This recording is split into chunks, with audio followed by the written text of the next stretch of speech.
Welcome to Lore of the Lost, where we uncover stories from the past steeped in truth and historical accuracy. Tonight we journey to the year 1347 CE along the ancient Silk Road that connected east and west to follow Rashid al-Baghdadi, a middle-class merchant from Baghdad whose family has traded along these routes for 3 generations.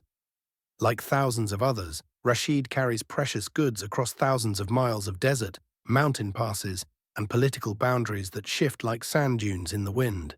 His story reveals not the romanticized adventures of legend, but the grinding reality of medieval commerce, where fortunes were made and lost on the edge of survival, and where ordinary courage sustained the flow of goods that connected distant civilizations. Rashid awakens before dawn in a cramped caravanserai outside Samarkand, his body aching from sleeping on a thin felt mat that provides little cushion against the hard-packed earth floor. Around him, 40 other merchants, their servants and camel drivers, lie packed into a single room that reeks of unwashed bodies, rancid butter tea, and the acrid smoke from dried dung fires. These fires barely keep the October chill at bay, their weak flames casting dancing shadows on walls blackened by countless seasons of similar gatherings. The symphony of snores, coughs, and shifting bodies creates the familiar soundtrack of communal travel, where privacy is a luxury no merchant can afford. Outside, the pre-dawn darkness holds the promise of another grueling day's march across the steppes. He performs his morning ablutions with precious water from his personal leather pouch, carefully rationing each drop while facing toward Mecca, as he has done every day for 32 years of life. This ritual provides spiritual anchor in a world of constant movement and uncertainty. After prayers, Rashid checks his modest cargo of Persian carpets, Indian pepper, and Chinese silk, all hidden beneath coarse woolen blankets in leather saddlebags that show the wear of countless journeys. Each item represents months of careful negotiation and planning, purchased with silver earned from previous expeditions. The goods must be inspected daily for damage from moisture, insects, or the rough handling inevitable in caravan travel. A single ruined carpet or spoiled spice shipment could transform profit into devastating loss. The caravan master, a grizzled Sogdian named Bukhara, whose weathered face tells stories of decades on the trade routes, calls the morning assembly where merchants gather in a tight circle around a small fire. His announcement brings unwelcome news that will test every trader's reserves and resolve. Mongol raiders have been spotted 2 days ahead near the Tashkent Pass, their presence confirmed by scouts who barely escaped with their lives and their warnings. This forces a costly detour through less familiar territory that will add 3 weeks to their journey and eat into profits already thin from bribes paid to local officials.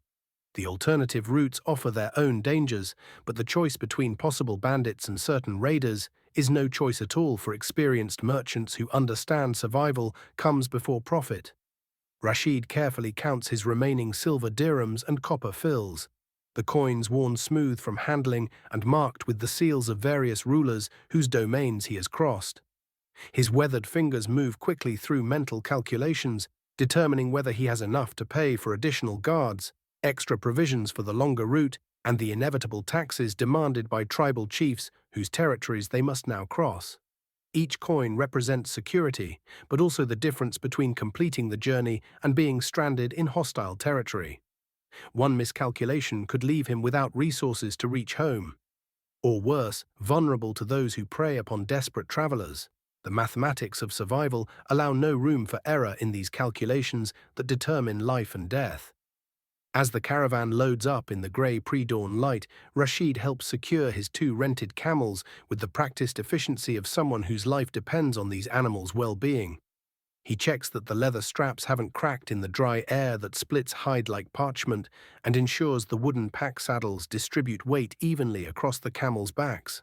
This skill was learned from his father, who taught him that a lame camel in the desert means death for both animal and owner, a lesson reinforced by the bleached bones that mark every caravan route. The camels, sensing the preparation for departure, shift restlessly while making the deep rumbling sounds that experienced travelers recognize as contentment rather than complaint. Their survival instincts will guide the caravan through dangers that claim less experienced expeditions. The merchants discuss recent news gathered from other travelers, information that flows along trade routes faster than goods and often proves more valuable than silk or spices. Word has reached them that the plague has begun appearing in Black Sea ports, carried by ships from distant lands and spreading with terrifying speed among populations with no resistance to the disease. The Yuan dynasty grows weaker in China, affecting silk prices and the stability of eastern trade routes that have flourished for centuries. Meanwhile, the Mamluk Sultan has imposed new tariffs on goods entering Syria, another burden on merchants already struggling with increased costs and decreased profits.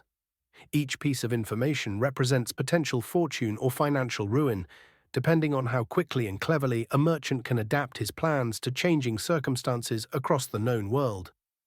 They begin the day's march across the steppes that stretch endlessly toward horizons shimmering with heat mirages and distant mountains. Rashid walks beside his camels to spare their strength for the long journey ahead, his feet wrapped in felt boots and leather that provide protection against rocks and thorns scattered across the ancient route. He wears layers of wool and cotton beneath a heavy coat lined with rabbit fur, protection against the bitter winds that sweep down from the mountains without warning, bringing temperature changes that can freeze a man's breath in his lungs. The caravan stretches out in a long line, each merchant responsible for maintaining his position and watching for signals from the guides who navigate by stars, landmarks, and instincts passed down through generations of desert travel. During the midday rest, when the sun reaches its zenith and even the hardy camels need respite from the heat, Rashid shares a meal of hard barley bread, dried mutton, and salty tea with fellow merchants. The bread, baked weeks ago and hard as stone, must be softened with tea or water before it can be chewed safely. Their conversations revolve around the quality of goods in different markets, the reliability of various suppliers, and the changing political situations that affect trade routes, while each merchant keeps his own trade secrets carefully guarded. Information about profitable routes or reliable suppliers can be worth more than gold, but sharing too much knowledge can create competition that destroys the very advantages that ensure survival. Trust and secrecy exist in careful balance among these traveling companions who depend on each other yet compete for the same markets. A Uyghur merchant named Tengri, whose family has traded along these routes since before the Mongol conquests, brings disturbing news about changing conditions in Western markets that threaten traditional trading relationships. Christian merchants from Genoa have been undercutting prices in Constantinople, selling inferior silk as premium quality and forcing honest traders like themselves to either match the deceptively low prices or lose customers to outright fraud. This practice threatens the reputation system that has governed Silk Road commerce for centuries, where a merchant's word and the quality of his goods determined his success across multiple cultures and languages. The Genoese possess ships that can transport goods faster and cheaper than overland caravans, but their lack of investment in long-term relationships undermines the trust that makes international commerce possible across vast distances and cultural differences. The afternoon brings word from scouts that a sandstorm approaches from the southwest, visible as a dark wall of dust and debris that towers into the sky like the wrath of angry spirits. The caravan master immediately orders an early camp in the shelter of rocky outcroppings that provide minimal protection against the approaching fury of wind and sand.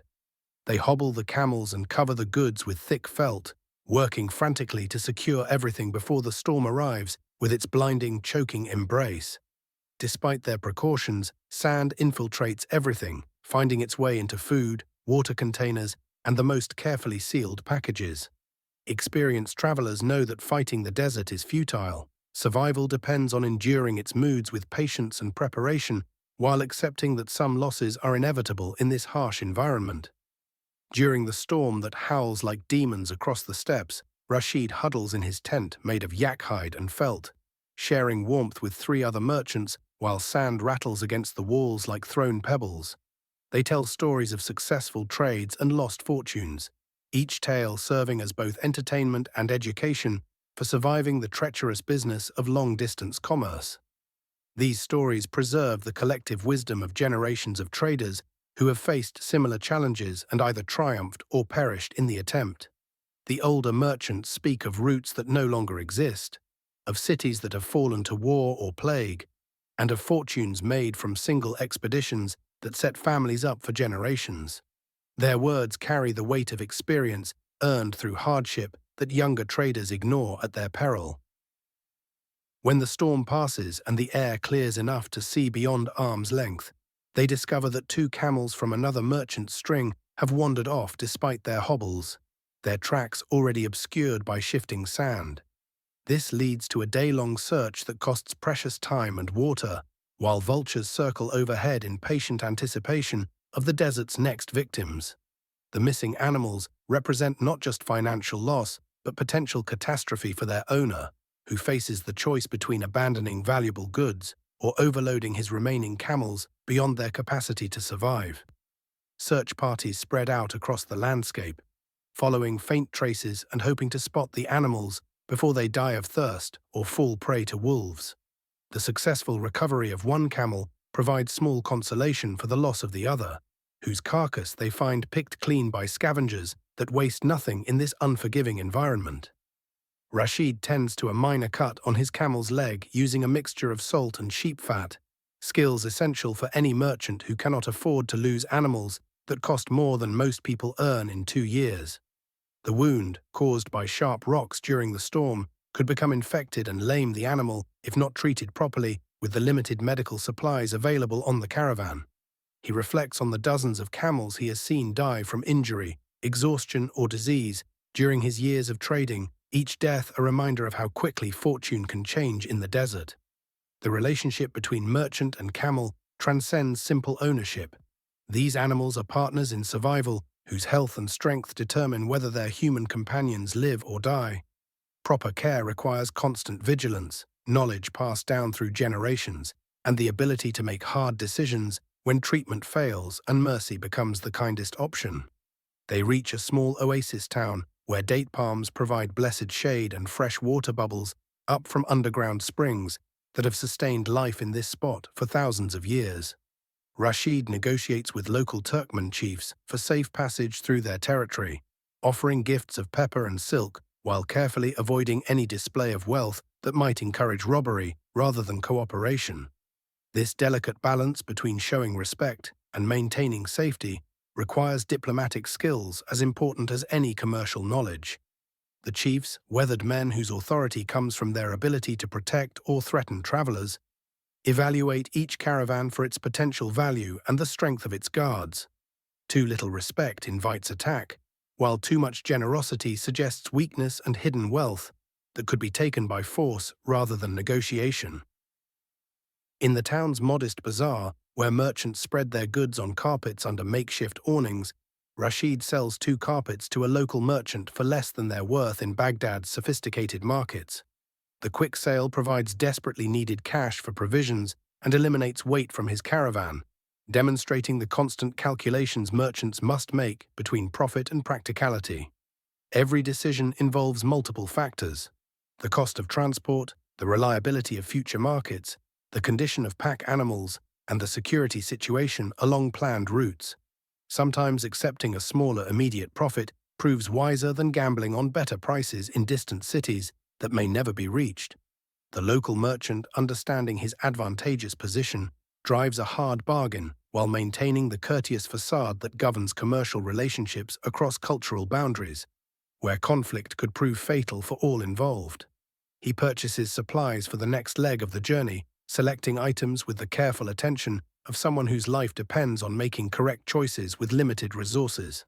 Dried fruits and nuts provide concentrated nutrition that travels well, while hard cheese wrapped in leather offers protein that won't spoil in desert heat.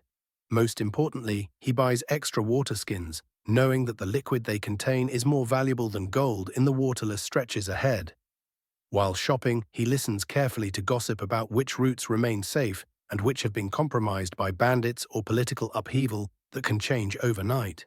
Information gathered in markets often proves more valuable than the goods purchased there, as knowledge of safe passages and reliable water sources can mean the difference between successful completion of a journey and death in the desert wastes. The caravan crosses a series of mountain passes where the altitude leaves men and animals gasping for breath in air too thin to properly sustain life at sea level. The cold turns water to ice in their containers, forcing them to keep skins close to their bodies to prevent freezing, while the narrow paths force them to travel single file with deadly drops on one side and rock walls on the other. Pack animals stumble on loose stones that could send them tumbling into chasms, where their bones will join those of countless other creatures that have attempted this crossing. The guides, men who know every rock and turn of these treacherous routes, call frequent halts to allow both humans and animals to rest and adjust to the thin air. Progress slows to a crawl as the caravan inches through passes that have claimed entire expeditions when weather turns violent without warning. Rashid's youngest camel, a 3-year-old female he hoped to breed for future expeditions, stumbles on loose rocks and breaks her leg with a crack that echoes off the canyon walls like a gunshot. The injury is severe, with bone protruding through skin and the animal's eyes wide with pain and terror that no treatment can address. Rashid faces the heartbreaking decision to end her suffering and abandon her cargo, a loss that represents months of potential profit and years of careful planning for his breeding program. The other merchants gather around in respectful silence, understanding that they witness not just commercial loss, but the death of dreams built around this animal's future offspring. With hands shaking from emotion rather than cold, Rashid performs the necessary act of mercy, then redistributes the abandoned cargo among his remaining animals, while calculating how this disaster will affect his family's survival through the coming year. They encounter a group of Nestorian Christian merchants traveling east with European goods, their different faith and customs creating initial wariness that gives way to practical cooperation in the face of shared dangers. Despite religious differences that in other contexts might lead to conflict, both groups camp together for mutual protection, sharing guards and information while maintaining careful separation of their goods and customs. The Christians carry woolen cloth from Flanders, amber from the Baltic, and silver from European mines, goods as exotic in Central Asia as Chinese silk is in Baghdad. Their leader, a Syrian named Marcus, whose family converted generations ago, speaks Arabic with Rashid and shares news of Western markets and political conditions that affect trade routes. These temporary alliances between merchants of different faiths demonstrate how commerce transcends religious boundaries when survival depends on cooperation rather than conflict. In the ancient city of Kashgar, where East truly meets West in a magnificent bazaar that has operated continuously for over 1,000 years, Rashid visits the famous Sunday market that draws traders from across the known world. Here he carefully examines Chinese silk for quality, testing the threads between his fingers with the expertise passed down through generations of his family, who have traded in textiles for over a century. He holds fabric up to the light, checking for flaws in the weave, inconsistencies in color, and the subtle signs that distinguish genuine premium silk from inferior grades or clever forgeries. The examination process takes hours, as reputation depends on never selling substandard goods to customers who trust his family name. Other merchants watch his technique, some learning from his expertise, while others guard their own trade secrets with equal care. He negotiates with a Chinese silk merchant through a Sogdian interpreter, the conversation taking hours as they discuss quality, quantity, and price, while drinking tea and sharing meals in accordance with protocols that have governed Silk Road commerce for centuries. The Chinese merchant, an elderly man whose family has supplied silk to Western traders since the Tang dynasty, understands that patience in negotiation often yields better results than aggressive bargaining that can destroy relationships built over generations. They examine each bolt of silk individually, discussing its origin, the quality of the silkworms, and the skill of the weavers who created it. Cultural differences in business practice require careful navigation, as what seems like excessive delay to one party represents proper respect and thoroughness to the other. The final agreement, sealed with traditional ceremonies rather than written contracts, depends on mutual trust and shared understanding of commercial honor that transcends language barriers. Rashid discovers that his carefully hoarded silver has lost value due to new mines opening in Central Asia, flooding markets with metal that was once scarce and precious. This forces him to accept less favorable exchange rates for Chinese goods, reminding him that even precious metals are subject to the unpredictable forces of supply and demand that can transform wealth into worthlessness overnight. The silver coins that represented security and purchasing power when he left Baghdad now buy significantly less than he calculated in his careful planning. Other merchants face similar challenges, their financial calculations disrupted by economic forces beyond their control or prediction. The discovery illustrates how global trade creates interconnections that can benefit or destroy individual merchants, depending on timing and circumstances they cannot influence. Successful traders learn to adapt quickly to changing conditions, but adaptation cannot always prevent losses that threaten family survival. The return journey begins with new dangers as winter approaches, bringing shorter days, colder nights, and the constant threat of snow that could trap the caravan for months in mountain passes where food and fuel run out long before spring arrives. The animals, already weakened by months of hard travel, struggle more with each passing day as temperatures drop and fodder becomes scarce in landscapes stripped bare by early frost. Merchants wrap themselves in every piece of clothing they own, but the cold penetrates through layers of wool and fur to chill bones and slow reflexes needed for survival. The caravan master pushes for longer daily marches, trying to reach lower elevations before severe weather makes travel impossible. But the pace exhausts both humans and animals, already operating at the limits of endurance. Each day becomes a race against time and weather, with death the penalty for losing either contest. They join a larger caravan for protection against bandits who prey on smaller groups. But this alliance brings new problems, as the increased size attracts more attention from both criminals and authorities who see opportunity in the concentrated wealth. The larger group requires more complex negotiations with local officials who demand increased taxation from what they perceive as a more prosperous target. Coordination becomes difficult when different merchants want to travel at different paces or take different routes based on their individual needs and destinations. Disputes arise over camping arrangements, guard duties, and the division of costs for shared protection, requiring diplomatic skills to prevent conflicts that could split the group and leave everyone more vulnerable. The caravan master struggles to maintain unity among merchants whose cooperation is voluntary and whose individual interests sometimes conflict with group survival. Rashid falls ill with fever and stomach problems from bad water consumed at a contaminated well, forcing him to ride instead of walk, and thereby weakening his camels with additional weight they can barely carry. His condition deteriorates as the illness saps his strength and clouds his judgment at a time when clear thinking could mean the difference between life and death. The fever brings hallucinations and disorientation that make him unreliable for the constant vigilance required to protect his goods and animals from theft or accident. Other merchants help when they can, but everyone faces their own challenges and cannot afford to jeopardize their own survival for extended charity. The illness demonstrates how quickly a merchant's fortunes can change due to circumstances beyond his control, and how individual weakness can cascade into disaster for entire expeditions that depend on every member's contribution to group survival and security.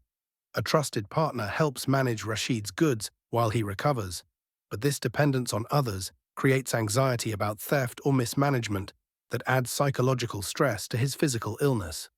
The partner, a merchant from Damascus, whom Rashid has known for years, proves reliable and honest, but the situation highlights the importance of relationships and reputation in a business where written contracts are often worthless across cultural and political boundaries. Trust becomes the most valuable currency in long-distance trade, where merchants must rely on the integrity of people they may see only once every few years. Rashid's recovery depends not just on his physical healing, but on his ability to overcome the paranoia that illness and vulnerability create in an environment where suspicion can be as dangerous as excessive trust. The experience teaches him new appreciation for the networks of mutual support that make Silk Road commerce possible despite its many dangers. As they approach more familiar territory, Rashid begins calculating his profits and losses with growing dismay as the numbers reveal the harsh reality of his 8-month journey. Between deaths of animals, spoiled goods, bribes, taxes, and unexpected expenses, his expedition will yield barely enough profit to support his family for a year. The careful calculations he made before departure based on previous experience and market knowledge, failed to account for the cascade of disasters and increased costs that turned a potentially profitable venture into a struggle for financial survival.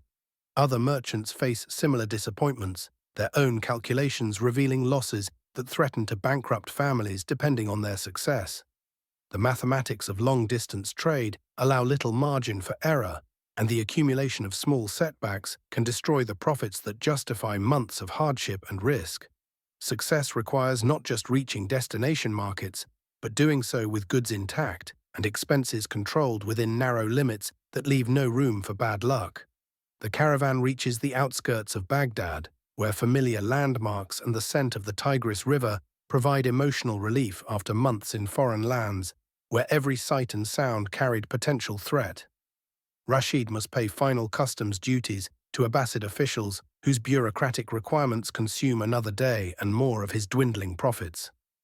The inspection of his goods requires unpacking and repacking everything, while officials examine each item for quality, origin, and taxable value. Documents proving the legitimacy of his trade must be presented and verified, a process that can be delayed or expedited depending on additional payments that further erode his margins. The familiar corruption of home seems almost comforting after months of dealing with foreign officials whose demands were less predictable but equally expensive.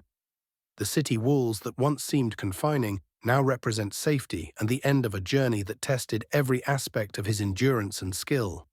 In Baghdad's markets, where he once sold goods at substantial profits, Rashid discovers that Chinese silk prices have dropped due to oversupply from other merchants who took faster but more expensive routes and reached the city weeks earlier. The market saturation forces him to choose between selling at a loss that could bankrupt his family or storing his goods and hoping prices recover before his creditors demand payment. Other returned merchants face similar dilemmas, their careful planning undermined by market forces they could not predict or control from distant caravan routes. The warehouses fill with unsold goods while merchants calculate whether they can survive long enough for conditions to improve. Some choose to sell at devastating losses rather than risk total ruin, while others gamble their family's survival on the hope that patience will be rewarded with better prices that may never materialize in markets flooded with similar goods from multiple sources. He visits his family after 8 months away, finding that his wife has managed household finances carefully, but his youngest son has fallen ill, requiring expensive medical treatment that will consume much of his modest profits from the journey. The reunion brings joy mixed with anxiety as he realizes that his long absence and financial struggles have placed burdens on his family that his trading was supposed to alleviate rather than create. His wife's careful management kept the household functioning, but medical expenses, repairs to their home, and the costs of daily survival in Baghdad's economy have consumed their savings. The sick child needs medicines and care that cost more than the profits from selling inferior silk at reduced prices, forcing Rashid to choose between his son's health and the family's long-term financial survival. The decision illustrates how personal and commercial concerns intertwine in ways that make every choice a potential disaster for families, depending on trade income that proves less reliable than hoped.